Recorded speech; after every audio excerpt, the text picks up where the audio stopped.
साल जी आहिनि साल ब प्यारे मंसूर मूंखे फ़क़ीर दुर मोहम्मद साईं जे विसाल जे 21 उर्स जी दावत ॾिनी। आउं बि गर्मी में लोकल निकिरी पियसि बदीन खां हैदराबाद नवाबशाह। नवाबशाह में शदीद गर्मी ऐं हर तरफ़ उबस छाइण हो।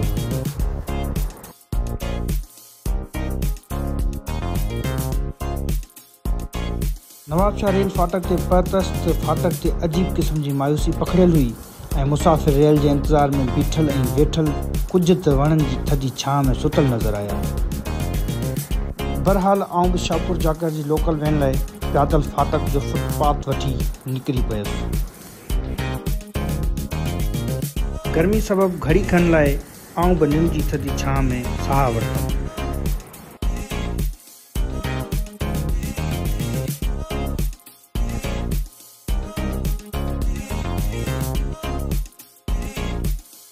शाहपुर चाकर पहुची करे मूं दोस्तनि खां फरमाइश ट्यूबवेल ते तड़ करण जी कई, छाकाणि जो पहिरियां कॾहिं बि मूं ट्यूबवेल ते तड़ नाहे कयो। पोइ असां पहुतासीं शाहपुर खां थोरे मुफ़ासिले ते ॻोठ शेरदिल मगसी में, जिते ट्यूबवेल के फसल में हलंदड़ हो। पोइ खणी मूं बि कमीज़ लाथी ऐं लही पियसि ट्यूबवेल में।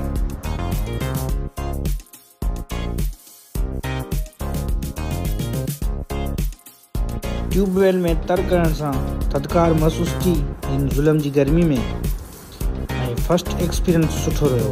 पोइ असां वापसि शाहपुर चाकर ॾांहुं निकितासीं ऐं मंसूर बि पंहिंजी चिंगान खणी मूंखे ई फैज़ान ज़हूर खे खणायो ऐं असां पोइ मांझी फ़क़ीर जे आस्थाने तरफ़ निकितासीं। प्यारो फैज़ान असां लाइ दादू जी सौगात खणी आयो, जंहिंखे खाइण खां पोइ चाॿाॾणु इंतिहाई मुश्किल हो। फाइनली असां बरून फ़क़ीर दुर मोहम्मद जी मज़ार ते पहुतासीं। घर मेरा तेरे घर में है और घर मेरा तेरे दिल अंदर, भीख का दरवाजा है दिल खोलता कोई, ओ भीख का दरवाजा है दिल खोलता कोई।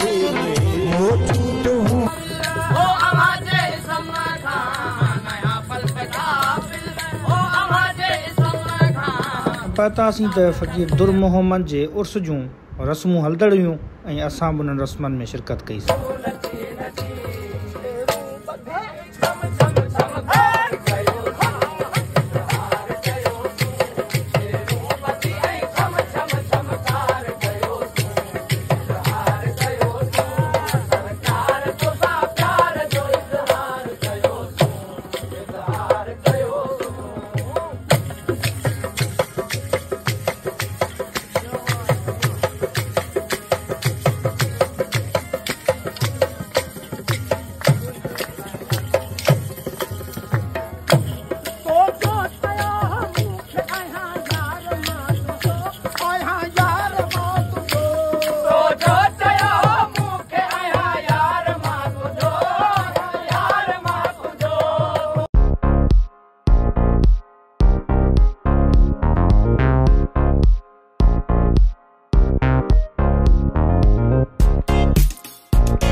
सूफ़ी पुनल मेले जी सौगात किशमिश बि खाधीसीं ऐं पोइ उर्स जी रस्म चादर लाइ सूफ़ी मांझी फ़क़ीर जी अॻुवाणी में चादर खणण लाइ काफ़िलो सूफ़ी राग सां रवानो थियो।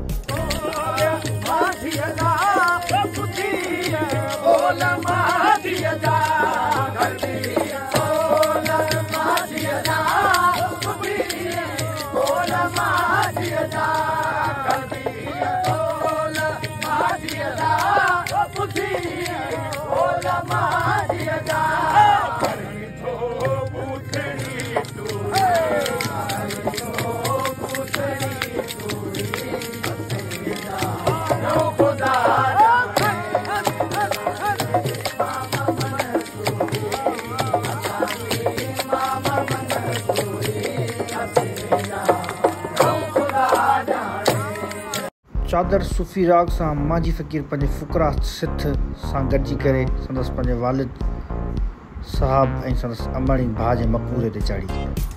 प्रोग्राम में मासूम प्रिया कुमारी जी बाज़ियाबी ऐं कारुंजर जबल के भेटा पिणु पेश कई वई।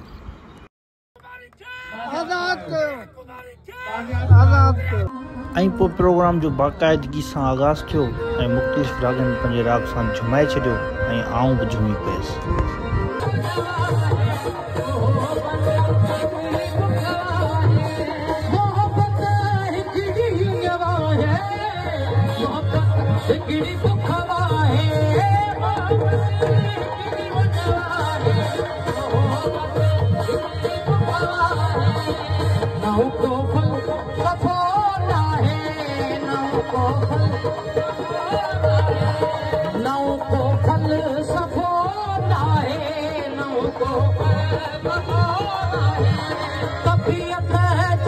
प्रोग्राम खे मुकमल तौर इंजॉय करे सुबुह जो सवेर आऊं बदीन लाइ निकितसि। बदीन पहुतसि त फ़क़ीर बालाज मूंखे स्टॉप तां पिक कयो